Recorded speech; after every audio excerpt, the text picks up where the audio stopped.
unfortunate in that regard. He does have a pretty decent force of tanks and Goliaths and Vultures out now, but he needs to do something with it. He needs to press out and make some capital out of the money he's invested in that army. Because a fourth hatchery is going down now for Hyvaa, and even if Hyvaa mines out his main, then he'll still be up 3 bases to 1, and that's not really a recoverable position for the Terran player on the whole. So Overlord seeing that force moving out, and a very slow push with a floating barracks, I guess, for Frozean. He's going to try to move along that ridge again, and probably go for the third one more time. And from that same position, you can take out that 4th hatchery that's going down, or 4th base that's going down. But lots of forces are going to try to envelop this force of Frozeans. A couple of Vultures and Goliaths getting picked off out of position. The tanks are sieging up though, so that'll push things back. And more tanks than supporting units at the moment. We'll see how effective that is. A big minefield has been laid, so that should ward off any attempt at a counterattack right now. But Frozean really needs to get this push going, because he doesn't have unlimited time at the moment. Once that 4th base is up, I think he'll be... And the 4th base is almost up, so once it's mining, and Hyvaa has access to all those resources. Now Hyvaa's going in for a big attack. I'm not sure if this is going to be successful. It's a very narrow corridor that he's trying to push down. He's losing a lot of Lings and Hydras. You can see the blood all over the ground. He's in among the tanks now, though, so he's doing a lot of damage. We'll just see whether it's enough to counteract the losses he's taking.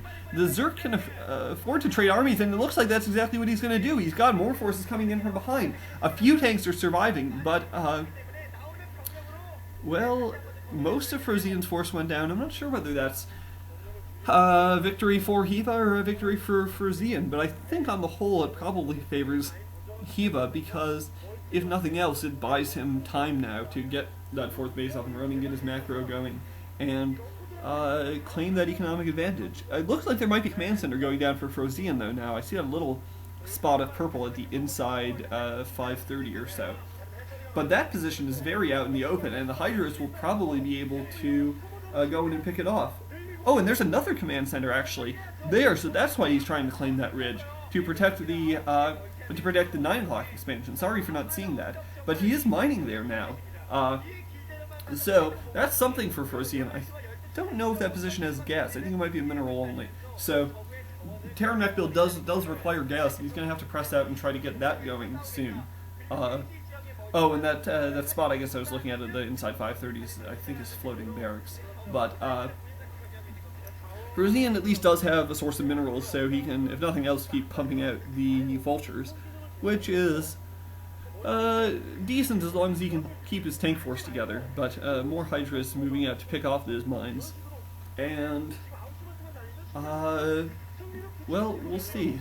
Letting that Overlord just sit there. Could probably pick it off with a couple of Goliaths. But Hyvaa's mined out his main, coming close to mining out his natural. But he still has 2 effective bases after that, and he could probably claim a 3rd at the 3 o'clock position without too much trouble. Now more forces pressing into the back of Frozean's natural. I'm not sure how many there are behind those Lings, but the Lings themselves will get cleaned up pretty easily. Take down 1 Vulture, and that's it. It surprises me that Hyvaa hasn't made any sort of switch to higher tech.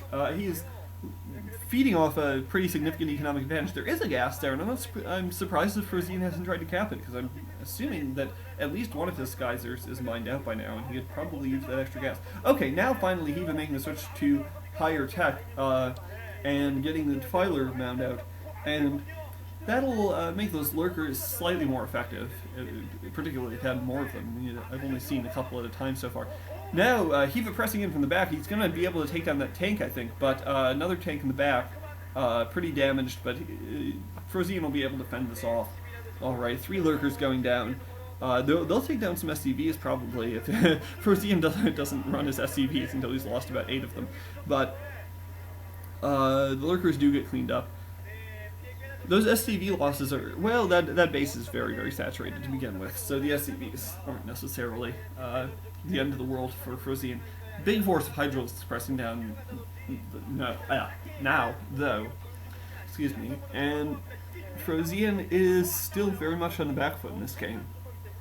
So he's going to have to do something to put the lid on the macro that's coming out of Hyvaa. And I'm not sure what that's going to be. He's pushing around the side now, and this may just be to claim another base. There's nothing of Hyvaa's in that direction that he could really try to assault. And Hyvaa's transferring more of his drones to that inside 1130, so he's going to spread out his mining a little bit. And one of the advantages, I guess, of this low-tech build is that it doesn't require a whole lot of gas, so Hyvaa's able to use all of his minerals to beef up his army. And he has had a consistently very large force all game. Frozean looked like he was thinking about going for that inside 1130, but now a big force is pressing up towards the natural, I guess, and it's going to be pushed back, but it takes out a fair number of Frozean's troops. I think a tank and 4 or 5 Goliaths and vultures. So Defilers are consuming a couple Zerglings, so they're going to be getting ready for some Dark Swarm or Plague, or both, consuming a lot of Zerglings. So there's going to be a significant Defiler push coming up here. And we'll see where it goes. It might just be straight into the natural to try to eviscerate Frozean, or it might be to take out his economy. Either way, now pushing straight Hydras through that narrow choke, and they're going to take out the tanks, but they're going to lose a lot of Hydras in the process. It may not matter, though, because he has a huge force now, and it's bearing down from all directions. He has done a great job of this all game, attacking on multiple fronts and surrounding forces, even when they're in these sort of narrow, entrenched positions on the high ground.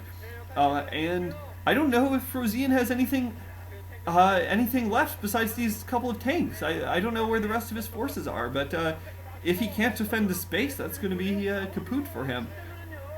And E-Matrix on that one tank, but Lurker's now coming in the back, and Frozean is going to have to GG if he can't defend his economy here. And that command center goes down, and Frozean has no mining bases now, and really nothing for him to do. 3 tanks left. They're going to be annihilated by these Zerglings, and I think that is it. Really nothing left for Frozean. Zerglings crossing that minefield, taking out a couple of SCVs with mine drives.